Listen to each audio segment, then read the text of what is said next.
నుంచి మనం కొన్ని కేసులు కూడా గమనించాలి. ఈ జీవించే హక్కుకు సంబంధించి 1950లో గోపాలన్ కేసు అనే కేసు ఉండిందండి. ఈ గోపాలన్ కేసు అనే కేసు ఏం చెప్తుంది అంటే జీవించే హక్కుకు పరిమితార్థాన్ని ఇస్తుంది. పరిమితార్థాన్ని ఇవ్వడం అంటే ఏంటి అంటే జీవించే హక్కులో ఏం చెప్పడం జరిగింది అంటే వ్యక్తి జీవితానికి మరియు స్వేచ్ఛకు కార్యనిర్వాహక ఉత్తర్వుల నుంచి రక్షణ లభిస్తుందే కానీ పార్లమెంటు చట్టాల నుంచి కాదు అని చెప్తున్న అంశం గోపాలన్ కేసులో తెలియజేయడం జరిగింది. వ్యక్తి జీవితానికి స్వేచ్ఛకి కార్యనిర్వాహక ఉత్తర్వుల నుంచి రక్షణ లభిస్తుందే కానీ పార్లమెంటు చట్టాల నుంచి కాదు అని చెప్తున్నది గోపాలన్ కేసు అండి. అదేవిధంగా తర్వాత కాలంలో మనకి 1978లో మేనకా గాంధీ కేసు అనే కేసులో ఏం చెప్పడం జరిగింది అంటే వ్యక్తి జీవితానికి స్వేచ్ఛకు కార్యనిర్వాహక ఉత్తర్వుల నుంచి మాత్రమే కాదు పార్లమెంటు చట్టాల నుంచి కూడా రక్షణ లభిస్తుంది అని చెప్పిన కేసు మేనకా గాంధీ కేసు. ఎగ్జామ్లో జీవించే హక్కుకు పరిమిత అర్థాన్ని ఇచ్చిన కేసు ఏది అంటే గోపాలన్ కేసు అని, విస్తృత అర్థాన్ని ఇచ్చిన కేసు ఏది అంటే మేనకా గాంధీ కేసు అని గుర్తించాలి. ఆ తర్వాత అనేక సందర్భాల్లో సుప్రీంకోర్టు అనేక విషయాల్ని జీవించే హక్కులో అంతర్భాగమని చెబుతూ వచ్చింది. భిన్న సందర్భాల్లో భిన్నమైన సందర్భాలకు సంబంధించి ఇవి జీవించే హక్కులో పలానాంశం అంతర్భాగమని చెప్పడం జరిగిందండి. అవేంటో ఒకసారి మనం పరిశీలిద్దాం. జీవించే హక్కులో అనేక అంశాలు ఉన్నాయండి. అవేంటి అంటే ఒకటి కాలుష్య రహిత జీవితం, పొల్యూషన్ ఫ్రీ లైఫ్. కాలుష్య రహిత జీవితం జీవించే హక్కులో అంతర్భాగం. సకాలంలో వైద్య సదుపాయం పొందడం, సకాలంలో వైద్య సదుపాయం పొందడం జీవించే హక్కులో అంతర్భాగమని. అదేవిధంగా బేడీలను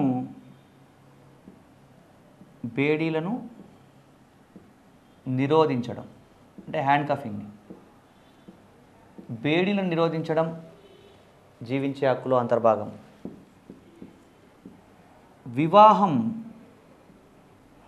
వివాహం జీవించే హక్కులో అంతర్భాగం.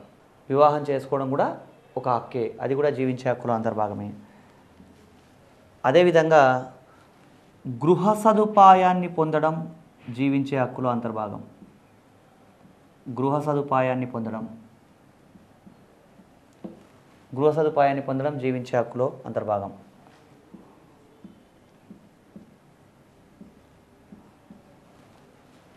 ఎన్కౌంటర్లను వ్యతిరేకించడం జీవించే హక్కులో అంతర్భాగం.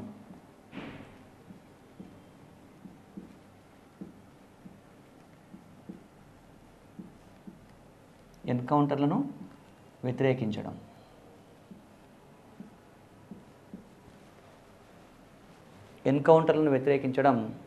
జీవించే హక్కులో అంతర్భాగం. ఇలా అనేక అంశాలు జీవించే హక్కులో అంతర్భాగంగా చెప్పడం అనేది జరిగిందండి. స్వచ్ఛమైన నీటిని పొందడం కూడా జీవించే హక్కులో అంతర్భాగమే.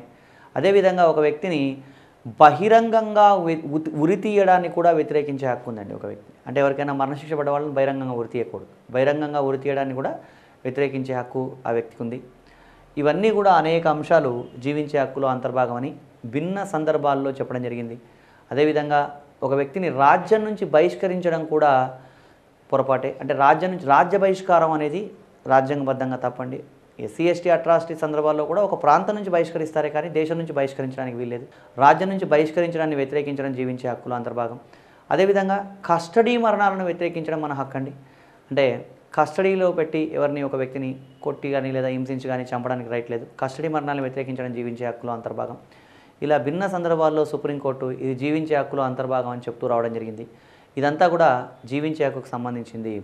అంటే ఒక వ్యక్తి వీలైనంత కంఫర్టబుల్గా లైఫ్ లీడ్ చేయడానికి సంబంధించి ఈ జీవించే హక్కు అనేది ఒకటి పొందుపరచడం జరిగింది. ఏదైనా సందర్భంలో జీవించే హక్కు భంగం కలిగినట్టయితే ఆ వ్యక్తి నేరుగా సుప్రీంకోర్టును కూడా ఆశ్రయించవచ్చు. ఈ జీవించే హక్కులో అంతర్భాగంగా ఒక వ్యక్తికి ఏకాంతంగా ఉండడం కూడా జీవించే హక్కులో అంతర్భాగం అని చెప్పడం జరిగిందండి రాజ్యాంగం. ఎందుకంటే ఒక వ్యక్తి ఏకాంతాన్ని ఎవరన్నా డిస్టర్బ్ చేస్తే కూడా అది క్రైమ్ అవుతుంది. కాబట్టి ఎవరి ఇష్టం వచ్చినట్టు వాళ్ళు ప్రశాంతంగా జీవితం గడపడానికి హక్కు కల్పించడం జరిగింది. ఏకాంతంగా ఉండడం కూడా జీవించే హక్కులో అంతర్భాగంగా చెప్పడం జరిగింది. ఇలా అనేక రకాలైన అంశాలు జీవించే హక్కులో అంతర్భాగం అని గమనించాలి. ఇది జీవించే హక్కు. నెక్స్ట్ ఆర్టికల్ 21 తర్వాత ఆర్టికల్ 22 అండి. ఆర్టికల్ 22లో నిర్బంధం నుంచి రక్షణ పొందే హక్కు అనే అంశం ఉంది.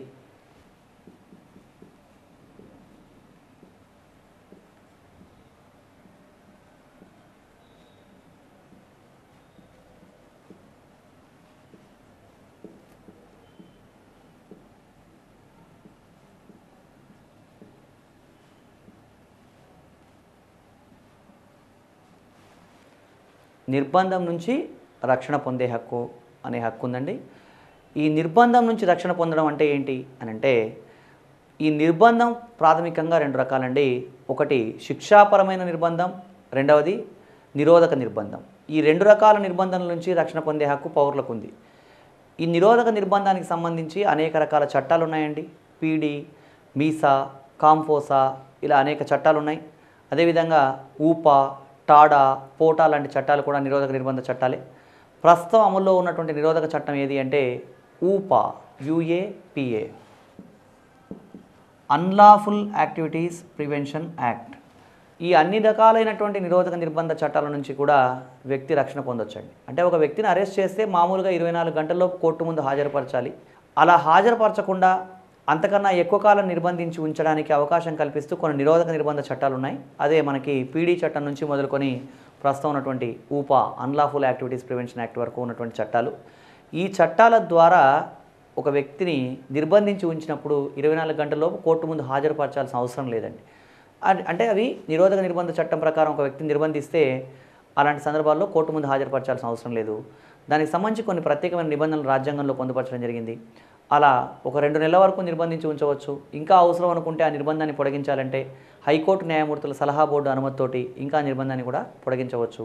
దీనికి సంబంధించి అనేక రకాలైన అంశాలు రాజ్యాంగంలో పేర్కొనడం జరిగింది.